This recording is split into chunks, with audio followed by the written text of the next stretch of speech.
నా లాస్ట్ వీడియోలో garden of God's దగ్గర మస్ట్ అండ్ షుడ్‌గా విజిట్ చేసే రాక్స్ చెప్పా కదా! ఈ వీడియోలో మిగతావి కంటిన్యూ చేస్తాను. ఫోర్త్ వచ్చేసి 3 గ్రేసెస్. దీనికి నేమ్ ఎలా వచ్చింది అంటే గ్రీక్ మైథాలజీ నుండి దీనికి ఈ నేమ్ వచ్చిందన్నట్టు. లైక్ అందం, ఆకర్షణ, దయను సూచించే బొమ్మల్లాగా ఈ 3 రాక్స్‌ని చూసి అలా నేమ్ పెట్టారన్నట్టు. అండ్ దీనికి ఈ నేమ్ అంట late 1800s and early 1900s ఫోటోగ్రాఫర్సే ఈ రాక్స్‌ని చూసి లైక్ సన్నగా, సొగసైన, దగ్గరగా నిలబడి ఉండడంతో వీటిని చూసి ఆ 3 గ్రేసెస్ లాగా అనిపించి ఈ నేమ్ పెట్టారంట. అండ్ ఫిఫ్త్ వచ్చేసి టవర్ ఆఫ్ బాబెల్. ఈ రాక్ కి నేమ్ ఎలా వచ్చిందంటే బైబిల్ లో నుండి బాబెల్ టవర్ పేరు మీదుగా దీనికి నేమ్ వచ్చింది అన్నట్టు. ఈ రాక్ ని చూస్తుంటే ఏంటంటే పొడవుగా స్వర్గం వైపు చూపిస్తున్నట్టు అనిపిస్తుంది అన్నట్టు. సో అందుకే ఇలా ఈ నేమ్ పెట్టారన్నట్టు. అండ్ సిక్స్త్ వచ్చేసి స్లీపింగ్ జాయింట్. ఇదేంటంటే పార్క్ లూప్ రోడ్ నుండి చూస్తుంటే ఏదో ఒక పెద్ద ఆకారం తల, బాడీ ఇంకా లెగ్స్ బ్యాక్ నుంచి పడుకున్నట్టు అలా అనిపిస్తూ ఉంటది అన్నట్టు. అండ్ ఎందుకు ఇది ఇక్కడ ఇంపార్టెంట్ రాక్ లాగా అని చెప్పొచ్చు అంటే కిడ్స్ కి కానీ ఫ్యామిలీస్ కి ఒక ఇమాజినేషన్ ని క్యాప్చర్ చేయడం లాగా అన్నట్టు. And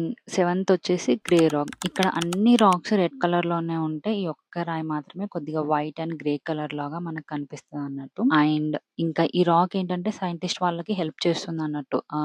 hundreds of millions of years ago changes ని ఈ రాక్ ద్వారానే తెలుసుకుంటున్నారు అన్నట్టు. సో ఫైనల్ గా అదన్న. సో ఈ 7 రాక్స్ ఉన్న ప్లేసెస్ ని మాత్రం మీరు ఒకవేళ గార్డెన్ ఆఫ్ ద గాడ్స్ వెళ్తే మాత్రం అస్సలు మిస్ అవ్వకండి.